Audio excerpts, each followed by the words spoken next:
Wait. Y'all didn't want to go ahead and drop episode 10? I'm trying to see what Tori was over there talking about. If you want, then go. Like, what? Can we get that?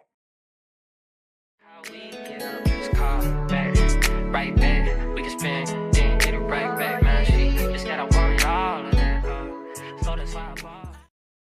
Oh, I'm ready for the next episode. Okay, shy baby, Miss Tori may have to turn up on Felipe just a little bit. Cause it's like, did y'all see that preview at the end of episode 9? It was crazy. Girl, y'all about to make Miss Tori turn up. But either way, we're about to turn up to episode 9 right now. And you know what I want y'all to turn up? The volume. And you know what else I want y'all to turn up? The likes on the video. I'll turn up the likes. Okay. And light a candle. Okay, turn up the likes for your girl and then subscribe to the channel. And also know that sharing is caring. You understand? Now, let's not waste no time. Let's go ahead and get into episode 9. All right. So Belle and Mecca, they end up going to his porta potty business. Y'all know this is a family-owned business. I believe the grandmother was the administrator or secretary or something of that sort. Okay. So the grandmother was in there and she was telling Belle and Mecca, or at least more so telling Belle, like, hey, this is a business that we would love to pass down to him. And if we do that, then you may likely become in my position, right? You'll come and be in my position as a secretary, office administrator, whatever. Okay. And Belle was like, oh, yeah, I can do that. That's not a problem. I've done work like that before. But at the same time, Belle, are you really going to want to do that? Be for real. Like, as a business, likely as a family, she probably would. She probably would. However, what are your goals of you being a singer? We understand that Belle can sing. Belle is a singer. What are your plans with that? Is that a career that you're trying to like get off the ground and become like mainstream or something like that? Everybody doesn't want that. Some people just want to be able to live comfortably from the talents that they do have when it comes to music, and that's extremely possible for her. So I just wonder, I haven't really seen them have those type of talks, and hopefully we will see them have those type of talks. Okay, but shout out to them. Yeah, and shout out to the family owned business. Like, somebody got to do it, and I appreciate it. Everybody not gonna do it. Okay, everybody's not gonna do that. The grandmama said the business is very lucrative, honey. I bet you it is, because I bet you it's not a lot of companies out there doing that. Okay? Because a lot of people ain't trying to do that. So they probably making very good money over there. So good job to them. Let's get to Adam and Marissa, because he's ready for the group session later on that day and he plans on being brutally honest, right? He says that he did therapy for 10 years and it's helped him to break up with all 3 of his girlfriends or something like that. And I'm like, is he like, I'm like, are you joking or are you being for real? And I feel like you being for real, but the way that you're saying it kind of sound like it's a joke. I'm going to say that you being for real. Because I do believe that he did go on to mention again that he's done therapy. Yeah, it's something interesting. I feel like the way that what's his name, Mecca may have some of that blockage going on, I feel like Adam does too. Because also, what is it about you, Adam, that your family didn't even show up for you at the wedding at all, and the family's traveling over here, traveling over there? I want to get more into Adam's home dynamic, or more so his childhood a bit, childhood, adulthood, collegehood. I want to get into more of that, because I feel like he often, like, yes, he likes to take over control of situations. We know that the doctors mention that, but he also has this performativeness about him that they say Mecca got too. And then I feel like he likes to make light of situations often, which was also clocked during the group therapy session. So I feel like you're not too far off from Mecca yourself. So what's the realty? Like, what's the real thing? I don't know if she asked that. Maybe she did, about why his parents didn't show up. I think he said they were traveling, but I just feel like it's probably deeper than that. Like, nobody wanted to show up for you. Yeah, I get the pre-traveling, but even your sister that's nearby, they didn't show up. And it's one thing to not fully believe in the show, but I feel like a family member would have at least shown up to be on. So I got to see this for myself. I'm not even gonna hold you. Like, I don't support this, but because I love you, I'm gonna show up for it. and I need to see this for myself. So it's something about that. I need to know more about Adam. But either way, good luck. She does give him permission, though, that when it comes down to the therapy session, just be honest. Whatever's on your mind, whatever's on your heart, just get it out. You're not going to hurt my feelings. Don't worry about that with me. Just get it out. And I feel like that's her way of dying to go deeper with him. So she wants him to expose it all once they get down to the therapy session anyway. So we'll see how that's going to go. All right. Now, get to that group session. Dr. Paul calls out Adam immediately for his attire. At first, the attire was unbuttoned, and then he said that Adam buttoned his shirt up. But you could tell he still left a bit of his chest out, right? And I personally feel like the reason that Adam did that is because Adam believes that he is the best looking guy in the group as well. Not only does Courtney believe that, but I believe that Adam believes that too. Adam loves attention, and I think he may get off on other his friends, homegirls, or his friends, girls finding him attractive or something like that. Like, it's a method to the madness. So Dr. Paul says that's what we're not going to do tonight. Okay. I said, what we not going to do, hen? So when Dr. Paul says this, Nikki was like, okay, clock his arrogant ass. Okay, go ahead. Go ahead, doctor. Y'all know how y'all people be in church. Go ahead, pastor. Go ahead, get him together real quick. So Dr. Paul says that you are a deflector. Okay. All right. And one of the things that you like to deflect with is humor. I said, clock him accordingly, sir. Let's go. Then he said it's also your attire. Listen, that's what it's like the same thing you guys have said about Mecca. Even though I do feel like that's more of Mecca's personality, and I think it's a fair assessment if they feel like he uses those things to deflect because he's done it so long that it is like his personality at this point. So, yeah, y'all deflect with humor, and then it does give a little bit of the attire, just a little bit. Mecca, I'm never going to let you forget that you got ready to walk down the aisle with some ass ankles. Okay. But this time, you also had on an outrageous outfit. And that outrageous outfit was this sweater vest, no shirt on underneath, and this weird tie that didn't match nothing. What? What? So Adam definitely, in my personal, Adam also puts a shield up to avoid from going deeper, similar to what Mecca does. And that's why I'm like, do you also deal with mommy issues as well? What are your dynamics with women? Where did this whole thought process come from with you needing people to be disciplined, you being, and which I think that these are some great qualities at times, right? But I think that it's good that he's so ambitious and I'm trying to get this and that done by the time I'm this age so that I can live the rest of my life and enjoy this and that. Like what drives those thoughts? Why? What, did you lack something in your childhood? Did you go through something and you said, I'm never going to experience that again? Like, I just would like to know more. Yeah, like start asking more questions, Marissa. And I don't know if she's afraid of like potential, like, are you familiar with his energy, like an energy like that to where you're like, I don't want to upset him or anything. So I'm not going to say anything. And you know what? Knowing that she opened up about her daddy, that may have a lot to do with why she just sits back. Let's keep going, okay? Either way, Adam says it's just the real him shining through, right? I guess he felt like he wasn't being the real him once upon a time. Now it's the real him starting to shine through at this point. So Dr. Paul says, yeah, I hear all of that, but you have like 4 weeks left. So you need to be knee deep in conversation so we can know what's the next steps from here. Right? He asked Marissa, from the last conversation that you had with Adam, do you feel that it was deep? And she says, well, it's more surface level. We don't really go too deep. And you're okay with that? Okay, girl. Dr. Paul says it's strong. I see you guys have a strong physical connection, but emotionally, it's not there. And y'all need to work on that. Okay, so now you got some of the couples in the room kind of looking like, what? Yeah, what? And part of that is because y'all was sitting over here seeing how close and snuggly and all this and that they were up under each other and not realizing that y'all actually have gone much deeper than they have. Y'all are kind of further along in your connection than they really are in my personal. You know what I'm saying? But okay. So Marissa opens up about her dad and how he wasn't the best parent to her. She said her parents stayed married for the children and she doesn't feel like that's something that they should have done. right? She says that her dad suffers from mental health issues and he never got the help that he needed. And to this day, he still shows up as narcissistic and stuck in his ways and stuff. And she says because of that, they don't really have much of a relationship with him. They've tried, but he shows them the same thing.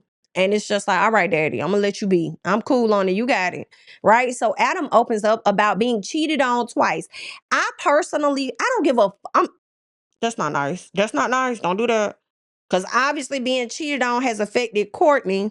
But at the same time, whatever's going on with Courtney is much deeper, and I'm not gonna hold y'all. And I pray this has never happened to her. But how Courtney operates does make me question whether she's been essayed in her past. I'm not gonna hold y'all. That is a question, and I feel like that may be something that she's not bringing up because she doesn't want to go there. And I could be so wrong, but I'm just telling you what it looks like to me. Okay, but going back, okay. When I hear Adam talk about him being cheated on twice, I don't give a damn. And it's sad because again, I just feel like it's deeper than that. Like, yes, I'm not saying that you can't be affected by cheating, but I just feel like for Adam, it's a bit deeper. And I feel like it should have been revisited as to why his parents did not show up. What's the real reason your parents didn't show up to the wedding? What is your relationship with your parents? She's opening up about her parents. Did you want to open up about your dynamic with your parents? Like, what's what? I mean, and even if that dynamic would have been like, I hate that you experienced that. I'm here for you. I supported you. I mean, I'll support you.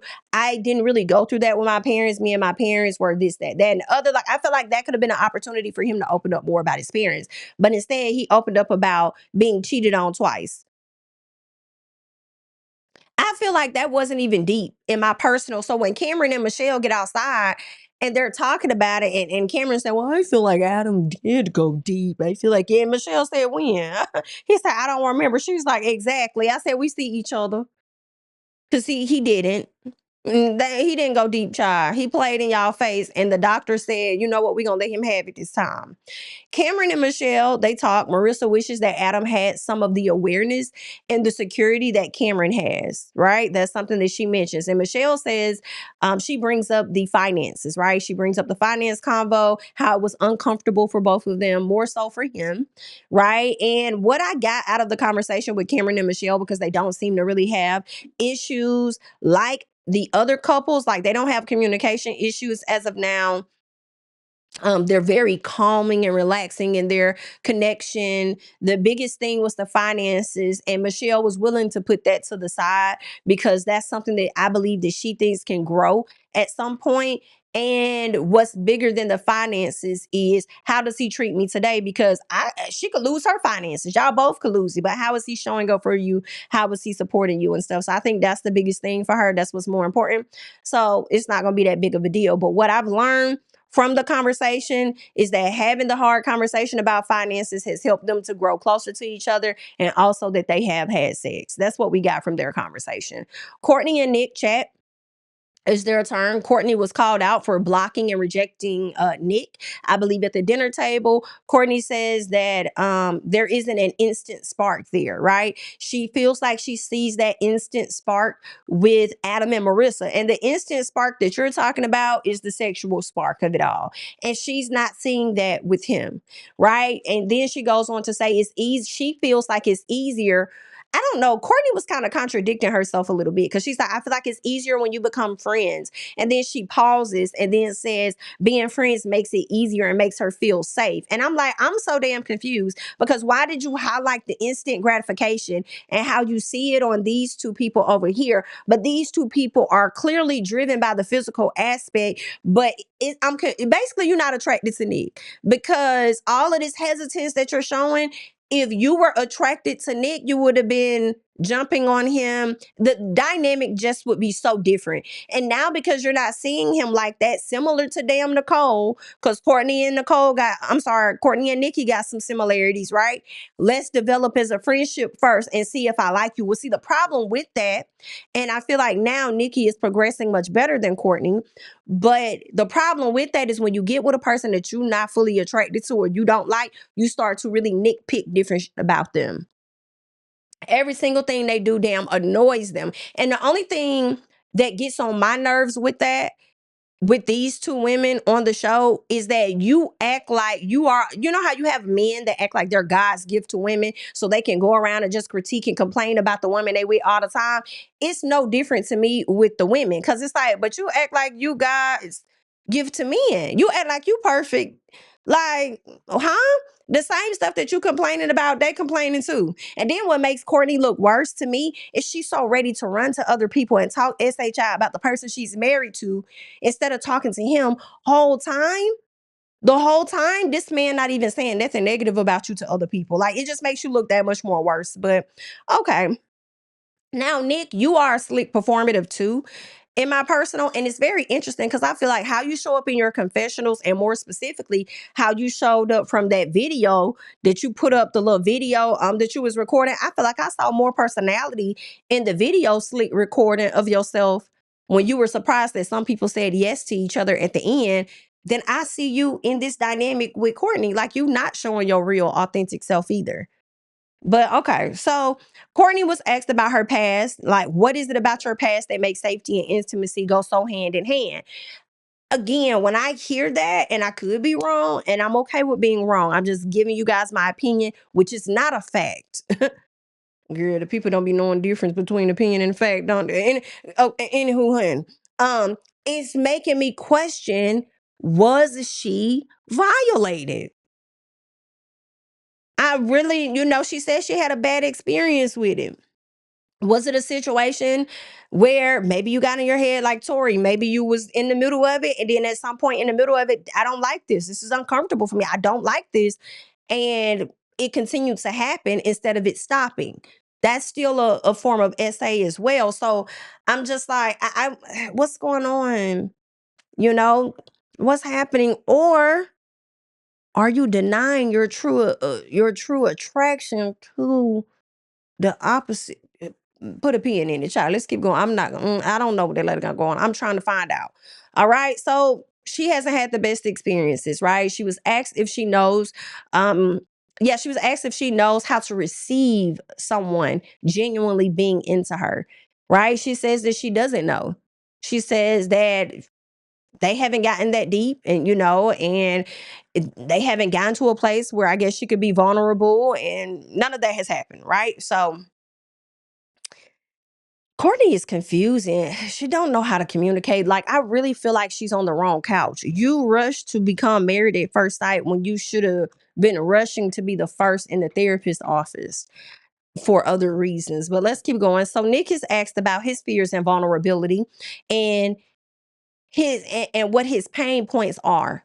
Nick, the fact that you were struggling so bad to get your thoughts out, and he was really saying the quiet part out loud in my personal when he kept saying, I got to think of a good reason. I got to think of a good explanation. I got to think of a good story. It just shows to me that is the performative side where you have to present yourself. You feel a certain way. That's where I feel like you're still in that reality world of it all, that reality TV world versus developing like a real connection with Courtney. But it sucks for Nick because he does not have a good partner for him to be comfortable and show that side of him as well. She don't even know how to communicate her own, sort through her own fucking emotions. She damn sure not gonna be able to help him do it. She not gonna be a soft spot to land in my personal the way Belle Jolie is. So that's what's also making him look and his situation more difficult and awkward. Right. But when he kept saying, I got to think of something, I got to, like it has to show up or come out a perfect way, a way that's probably going to pull at people's heartstrings or something like that. Like, I question that. Like, it's performative. You're all about image and stuff. So I don't know. It's still giving you in that other world, but good luck. Okay. So Dr. Paul tells him to tell Courtney, what it is or whatever, or tell her something that she didn't know. And he was struggling to get it out. And Courtney over there coaching him. Right. And she started to piss me off because she the main one who struggles with getting her own thoughts out. That it really irked me. And she says it shouldn't be this hard. I wanted to, girl. Cause I'm not gonna lie, the first thing that came out my mouth when I said HOE, But ma'am, please, okay? We're gonna go with ma'am. Ma'am, please, okay? That's how I feel about you. Every time you get ready to talk and you gotta take this pause. I'm thinking the same thing. It really shouldn't be that hard. It shouldn't be that hard. And here you go, putting pressure on him. It shouldn't be that hard to get it out. Go stand in the mirror and say that 10 times to yourself. So Nick says that he is afraid to show his awkward, goofy side, so he is often more reserved. That is how you showing up. So I don't feel like he fully lied about that. I don't think that was a lie, but I also feel the same way I felt about Adam. It didn't go deep. It didn't really tell us nothing. Like tell Courtney something that she doesn't know. Courtney already know that.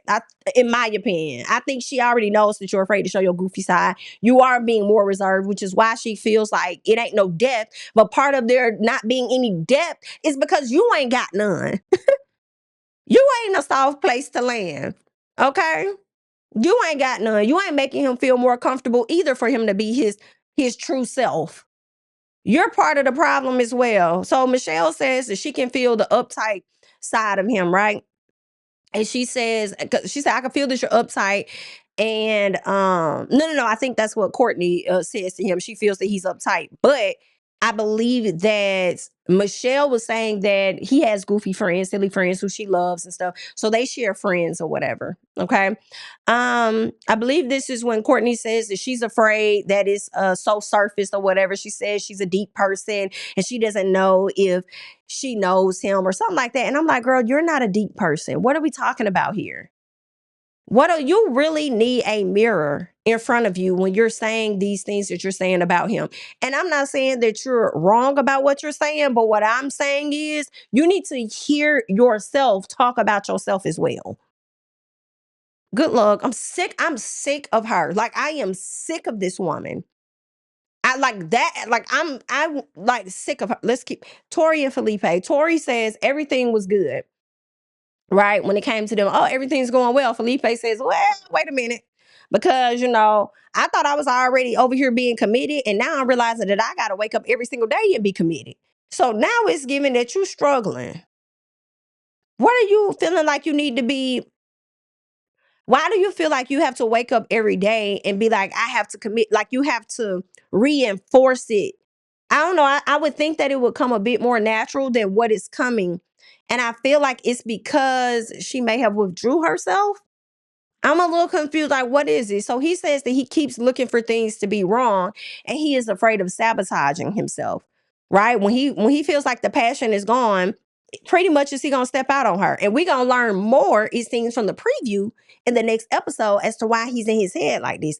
Because even if they are continuing to hunch or whatever, part of her withdrawing herself when they hunched bothered him. But also, I wonder if it's as good for him as he would like it to be. He says that it was, but is he still having to deal with some uncomfortableness with Tori in the middle of engaging in that as to why he's now thinking about going to on other women or something? Because again, from the previews of what we're going to see, he says he enjoys fucking different women. Yikes. Good luck, child. But he also talks about being an avoidant. He didn't realize how much of an avoidant he really was. Okay. So Dr. Lisa says when you stop having butterflies, it's pretty much your nervous system just calming down. And she says, it's just the passion is giving you a false representation on whether you're into this person or you're not into each other. Right. So she wonders what's going to happen when the plateau happens. Right. When the butterflies do go away, she's questioning what is that going to look like. So he says that he's concerned because he moves on to the next thing or the next person like this. So again, it's given to me he's not fully fulfilled in the sexual department with Tori while he's sitting over there telling Dr. Lisa before they wrap up the conversation. He's like, it was very enjoyable for me. Is it? Was it? Because you already ready to jump to the next thing. And maybe it could just be habit. All right. So Devin feels like Tori. All right. And he feels like Caitlyn is over here operating like Felipe and avoidant.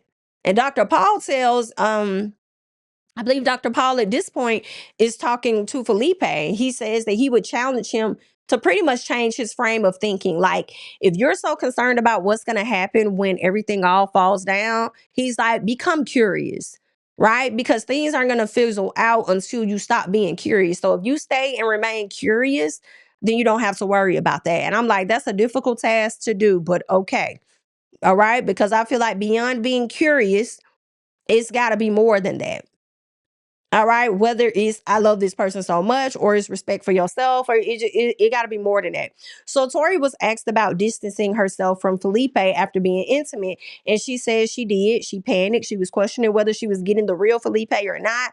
She said she doesn't like to share her raw emotions for some reason, and you can kind of tell that she didn't, because when he wanted to dive deeper into how she felt about her mother getting cancer and stuff, she kind of avoided that too. Right? I guess she don't like to cry. She don't like to feel those feels. She's like, well, yeah, of course it was hard, but she's fine now. Like she doesn't have it anymore. She's good. She rushed past those feelings, right? They both can be pretty avoidant. And then Dr. Paul says, test your partner. In these moments, when it comes to confiding in them and you not wanting to share certain things, use that opportunity to test your partner and see how they respond. Then ask yourself, how did I feel? How did they respond to what I had to say? Do I feel safe or do I not feel safe? And then act from that. Okay. So I don't think that was bad advice at all. Of course, he's a doctor. Mecca and Belle Jolie, it's time for them to get into it, right? So they let everybody know that they was vibing. And what I'm learning is that vibing is really meaning having sex. At least that's how I'm taking it. Okay. So they got the hunch on. Dr. Lisa asks Belle Jolie if she feels more connected and desired by him now. And Belle Jolie is like, well, now wait a minute. Okay, I feel more connected, but I'm not gonna say that I ain't really necessarily feel desired by him, because I think I felt desired. And Dr. Lisa said, really? Because I feel like that was the core of what you were feeling. Not necessarily true, Dr. Lisa. I don't know. Y'all let me know, because I could be wrong. And I just felt like it wasn't about her not feeling desired by him. It was just the comment that he said of her liking him more than he liked her. Right? I mean, she may desire him more and he may desire her, but maybe not as much as her. Like, I don't think she felt not desired at all.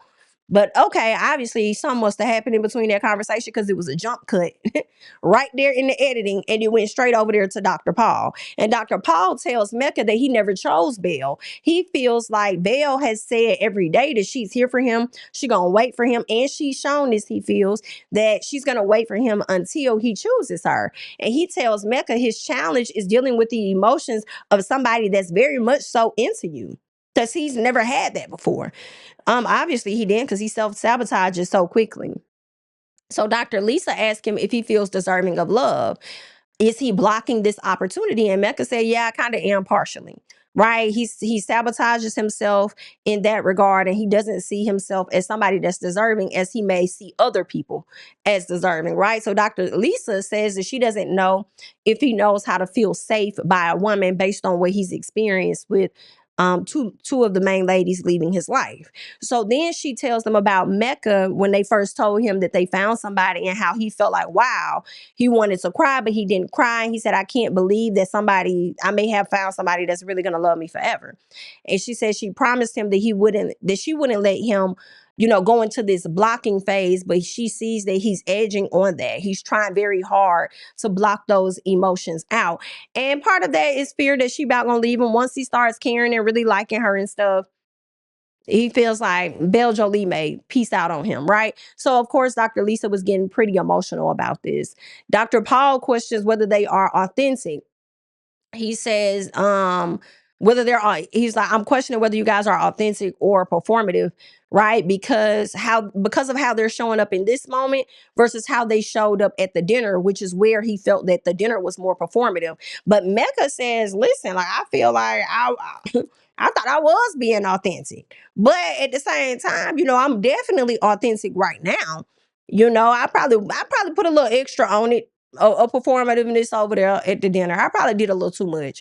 So Michelle tells him, listen, you was very performative at the dinner.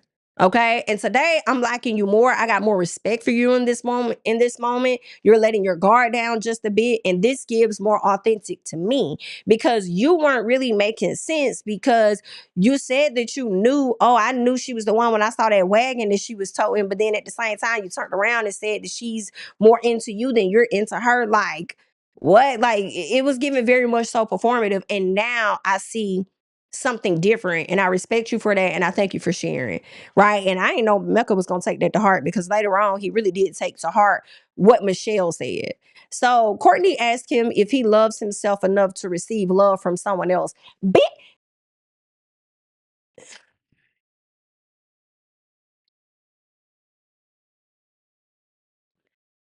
Courtney, baby, do you love yourself enough to get the hell up and just leave the show? Do you love yourself enough to cut your losses? Do you love yourself enough to stop torturing yourself, Nick, and us? And the doctors? Do you love yourself enough? Girl, the way her and Adam was giving advice, and I'm over here like, if you don't shut the when Adam was trying to give advice to Courtney about letting Nick in, if you let him in a little bit, that is shut up. You over here trying to give some advice to somebody, and this damn girl ain't even all in yet. You ain't let her in on too much or nothing yet. She done let you into her guts more than you done let her into your heart. Sick of y'all. Tired of them. Okay, so Mecca says, yeah, it's a part of the challenge though, and I'm testing myself in that way and finding a way out of that, you know? So Courtney's like, yeah, I hear that. But you have another person with you that you're pulling along. You're dragging somebody. Shut the Courtney. The way I wanted one of the doctors, one shoe. I wanted somebody to just say, let us do our job, Courtney. Because you the last person. We got it from here. You know what I'm saying? Talk about dragging somebody with you. Miss, let's talk about Nick. Miss, oh my God, if I have to be alone with him any further, I'm gonna myself. No, I'm sorry. Can you tell me what happened on January 6th? No, I'm sorry. No, I don't know who is Keanu. Like, I don't know him. What's that? That's a person? Oh, he's an actor. Like, girl, I'm tired. I'm sick of her. Like, I don't know. Like, I am sick. Run, Nick, run. Okay. I was so glad that Devin jumped in and says, he's trying. Okay. Like, I feel like the guy, what he's saying is he's trying, but he's scared to give in. All right. He says he sees himself in him. So he's like, bro, I'm the same way. And I need you to know that you're not alone. And I think Mecca needed to hear that. Mecca needed to hear that. Like, I'm still showing up. I got my own stuff. I'm afraid to put myself out there. So you're not the only person. We're all out here in this together, navigating it, trying to figure it out, put ourselves out there in hopes of being loved in the ideal way that we may think or whatever it is, right? And I appreciate Devin showing up and saying that. And Belle says that she could feel that he was kind of being tough, hard body, right? Not really wanting to let his guard down. And she says that she's also been through traumatic things, right? And it could trigger an anxiety for her, and sometimes with that, it could trickle into a relationship to where she may shut down or something. But that's the reason why she feels like she understands him. And she says that she's there, that he's deserving of love. And if nobody is going to show you that, I'm going to show you that. That's what she says. And I appreciated Belle saying that. But Belle, baby, let me tell you something. You can only go so far. You cannot push past where he's willing to take you and where he's willing to allow you to go in his feelings. Okay. And you are very much so, in my opinion, the type of woman that a man will miss out on. Okay. A man will self-sabotage. A man will potentially fuck. Okay. You are the very type to get away. You are the type that he will learn the lesson from after you're gone. Potentially. Because you were willing to give so much and you were ready to show so much of your heart.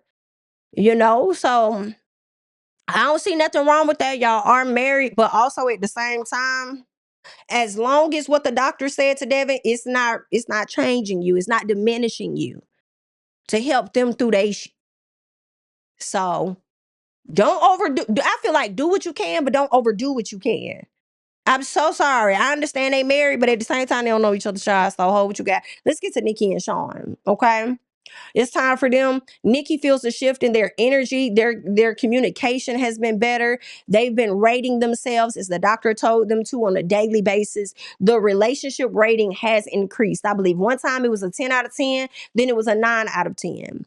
And she believes that she can grow in her physical attraction for him. I think people still kind of shocked by that amongst the group. Okay. So Shawn expresses to the group what they talked about in therapy, what led to that point, because I believe Nick was a little confused. And it's like, why are you confused?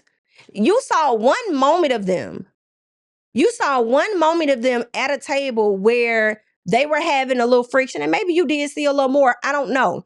But you saw this moment and you are confused as to how they've gotten here. The reason you confused is because you're struggling with your own shit and you haven't gotten anywhere with the person that you with. You have not gotten beyond the inch. Yes, let me say this. As much as Nikki and Shawn have had their bad times, there have been some good moments, as they both have mentioned.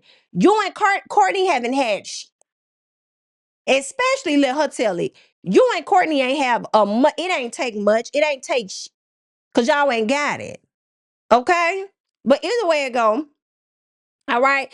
Um, Shawn goes on to talk about what happened in the meeting and everything and how they got to this point. And he does admit that he was trying to prove he was right. And he wanted her to respect him as a man, whether he respected her or not. And I said, now that's the red pill that y'all was talking about when I was asking y'all to explain that for me. That's y'all was describing his way of damn thinking, high key. All right. And after he said he heard Dr. Paul, tell him to reiterate to himself how he's viewing and how he's showing up, that's what changed for him. When Dr. Paul mentioned the CPR, I believe it was closeness, power, and respect or something like that. He mentioned that acronym or whatever. Well, Shawn done turned it into one. So once he heard from the doctor how he was showing up, it changed him. And part of the reason why it changed him, I do have to go back to that conversation with Devin. I think two things were happening at that table when Devin was giving advice. One was because I felt like Shawn already said what he said to Nikki, and it was like, see, somebody else telling you, not just me. But also because of the lack of respect he may have had for Devin based on Devin's positioning. See, he took it differently from another man. Number one, a black one at that, and another doctor. That's part of what, probably got through to Shawn in my personal, based on the way that he thinks. Because obviously, if you gonna respect me, whether I respect you as a woman or not, or whatever the hell, like, who the fuck, like, is you cool? I don't know what they got you thinking, baby. But these ain't them times. And I ain't that bitch. You better understand, get it together. All right. So I don't even fault Nikki for pouncing on his neck every chance her ass get, especially now that I hear that coming out. But be clear. You didn't change for real in my personal, because you really want to see this through, and part of it may be. It was really because that black man, as a doctor, got your mother together. Okay, but we just gonna see how that's gonna play out. So Nick says that they acting like they made a step on the moon, when really they just made a step forward. But I'll be watching. How about y'all ain't make no steps at all? You couldn't even step in her mother and mama house holding her damn hand. Understand? That lady threw your damn hand to the side so fast, the same way she threw that motherfucker to the side when y'all got ready to come to that dinner. I don't know what it's about. I don't know what that's about. But Courtney be making other people the problem, and the problem sitting right there within her. And you worried about what's happening with this marriage? Worry about what's going on in yours, boo. You don't even know what your fears are, but you over here watching them. Cut it out. Cut it out. Sit your down before we make change, okay? Thank you. Thank you. Cameron and Michelle, all right? They aren't believing, they're not believing these two individuals either. And I said it's likely because y'all are stuck on what y'all saw the other night at the damn table.